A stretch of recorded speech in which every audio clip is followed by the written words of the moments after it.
Hi friends, நாங்கள் இப்போ வடைக்கறி செய்ய போகிறோம். செய்முறை எப்படின்னா, கடலைப்பருப்பு ஒரு 2 மணி நேரம் ஊற வச்சாச்சு. இப்போ அரைக்க போகிறோம். வெயிட் பண்ணுங்கள் ஃப்ரெண்ட்ஸ். இப்போ தான் வடைக்கு நல்லா குறன்னு அரைச்சி வச்சாச்சு. இப்போ வடை தாளிக்கணும். இதில் சால்ட்டு, சோடா மாவு, நமக்கு தேவையான அளவு போட்டுக்கணும். கடலைப்பருப்பு வாயுவில், சோம்பு எங்கள் அம்மா தான் செய்கிறாங்க, வெங்காயம்,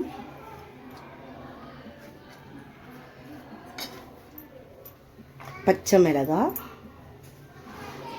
கொத்தமல்லி இல்லை சாரி கருவேப்பிலை போட்டு மிக்ஸ் பண்ணிக்கணும்.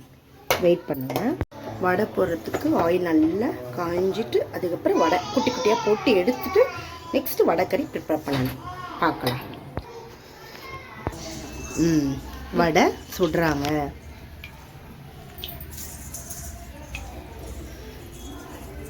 இருங்க, எல்லாம் போட்டு பார்ப்போம். வடை போட்டாச்சு. இப்போ வடை சுட்டு எடுத்துக்கலாம். பாருங்க ஃப்ரெண்ட்ஸ், வடை சுட்டு எடுத்தாச்சு. இப்போ நல்லா பிசைஞ்சு வச்சுக்கணும். ரொம்ப பிசையக்கூடாது, லைட்டாக பிசைஞ்சிட்டு பார்ப்போம்.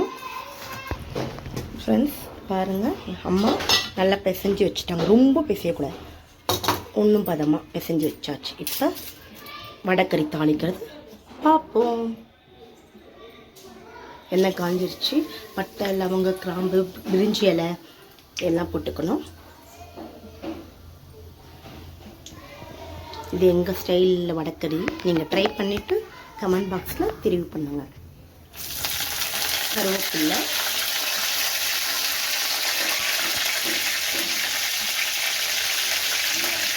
வெங்காயம்,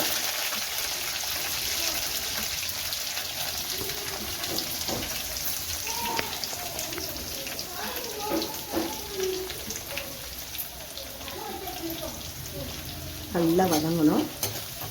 ஆயில் வச்சுக்கலாம்.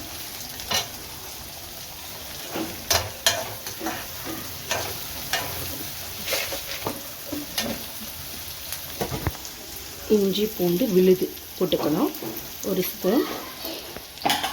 நெக்ஸ்ட்டு தக்காளி போட்டுக்கணும். ஆட் பண்ணிவிட்டு நல்லா வதக்கணும். இப்போ வடையில் கொஞ்சம் போட்டோம். இப்போ தாளிக்க கொஞ்சம் வதங்கிறதுக்கு உப்பு போட்டாச்சு. கரம் மசாலா போட்டுக்கணும், ஒரு ஸ்பூன் போட்டுக்கணும். நெக்ஸ்ட்டு நல்லா வதக்கணும். வெறுமிளகாத்தூள் ஒரு ஸ்பூன் போட்டுக்கோங்க. காரத்துக்கு ஏற்ற மாதிரி, ரொம்ப காரம் போடக்கூடாது. சின்ன பசங்களாம் சாப்பிடாதுங்க. தேவையான அளவு நல்லா வதக்கணும். வதக்கிட்டு அதில் வச்சுக்கலாம். இப்போ தண்ணி ஊற்றிக்கலாம். தண்ணி ஊற்றினாலும் நல்லா வெந்து கிரேவி மாதிரி வரும். கம்மியாக ஊற்றக்கூடாது தண்ணி. நமக்கு தேவையான அளவு எக்ஸ்ட்ராவே ஊற்றணும்.